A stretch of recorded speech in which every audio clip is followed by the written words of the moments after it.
বাগাতিপাড়ায় নিখোঁজের ৪২ ঘণ্টা পর বড়াল নদীর তীর থেকে কৃষকের মরদেহ উদ্ধার। চ্যানেল এ নিউজের বিশেষ প্রতিনিধির তথ্য ও ছবিতে বিস্তারিত জানাচ্ছি আমি শিলা আক্তার।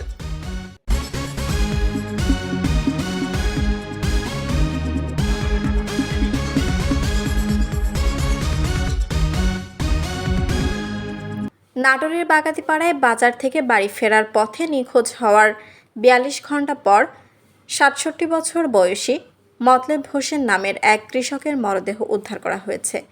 শুক্রবার ৩০ আগস্ট সকাল ৯টার দিকে উপজেলার পাকা ইউনিয়নের সালাইনগর এলাকার বড়াল নদীর তীর থেকে তার লাশ উদ্ধার করে পরিবারের লোকজন।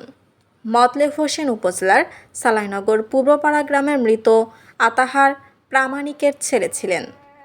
স্থানীয় ও পরিবার সূত্রে জানা যায়, মতলেব গত বুধবার ২৮ আগস্ট বিকেল ৩টার দিকে বাজার করার একটি ব্যাগ হাতে নিয়ে বাড়ি থেকে বেরিয়ে বড়াল নদী নৌকায় করে পার হয়ে পাশের জামনগর ইউনিয়নের বাঁশবাড়িয়া বাজারে যান। এরপর সন্ধ্যার আগে বাজার থেকে বাড়ি ফেরার পথে সালাইনগর জিয়ারঘাট দিয়ে নৌকায় নদী পার হওয়ার পর নিখোঁজ হন। পরিবারের লোকজন বিভিন্ন স্থানে খুঁজেও তার সন্ধান পাননি। তবে শুক্রবার সকাল ৯টার দিকে ওই ঘাটের অদূরে নদীর তীরে ঝোপের মধ্যে লাশ পড়ে থাকতে দেখেন স্থানীয়রা। পরে স্বজনরা লাশ উদ্ধার করে বাড়িতে নেয়। এর আগে মতলেবের পরিবারের পক্ষ থেকে বৃহস্পতিবার রাতে তার নিখোঁজের বিষয়ে বাগাতিপাড়া মডেল থানায় একটি সাধারণ ডায়েরি করা হয়। পরিবারের ধারণা, প্রকৃতির ডাকে সাড়া দিতে গিয়ে হৃদযন্ত্রের ক্রিয়া বন্ধ হয়ে সেখানে মতলেব হোসেনের মৃত্যু হয়ে থাকতে পারে। খবর পেয়ে সঙ্গে ফোর্স ও পুলিশ অফিসার্স নিয়ে ঘটনাস্থলে যান বাগাতিপাড়ার মডেল থানার অফিসার ইনচার্জ ওসি নান্নু খান।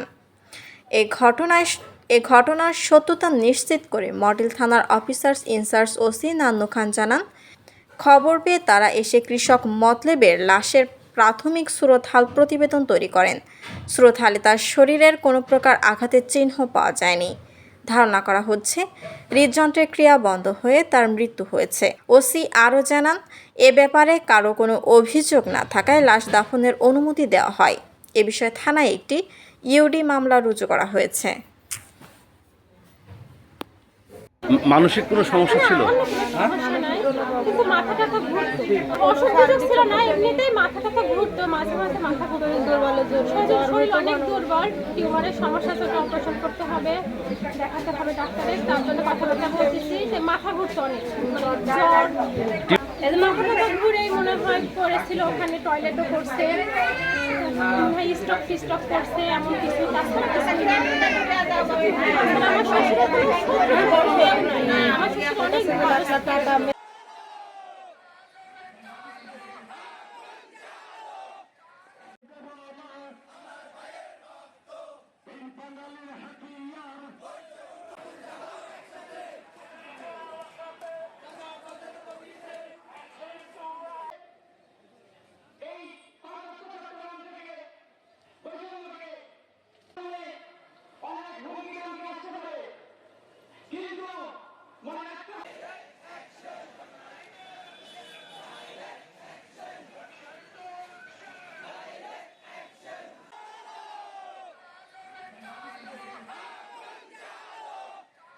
বাংলাদেশ থেকে বৈষম্য মুক্ত হলে দুঃখের সাথে আমাদের উপর সমস্ত রকমের বৈষম্য চাপিয়ে দিয়েছে।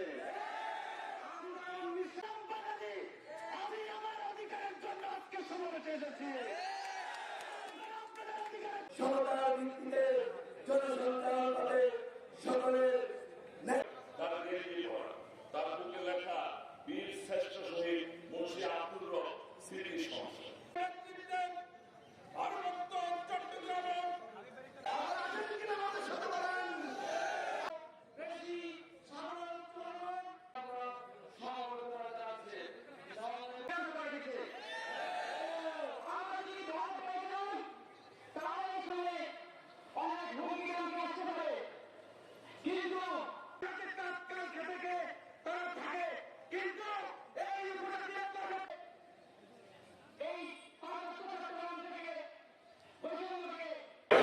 দেশ বিপদ তার বুকে লেখা বীর শ্রেষ্ঠ শহীদ মুন্সি আব্দুর রব স্মৃতি সংসদ বাংলাদেশের মুক্তিযুদ্ধে 7 জন বীর শ্রেষ্ঠ পার্বত্য চট্টগ্রামে 40,000 নিরীহ বাঙালিকে নির্মমভাবে খুন করেছে টিকিরা বলেন 1986 সালের 29 এপ্রিল বেশি সাধারণ জনগণ নিরাপত্তা বাহিনীর কর্মীকে হত্যা করেছে।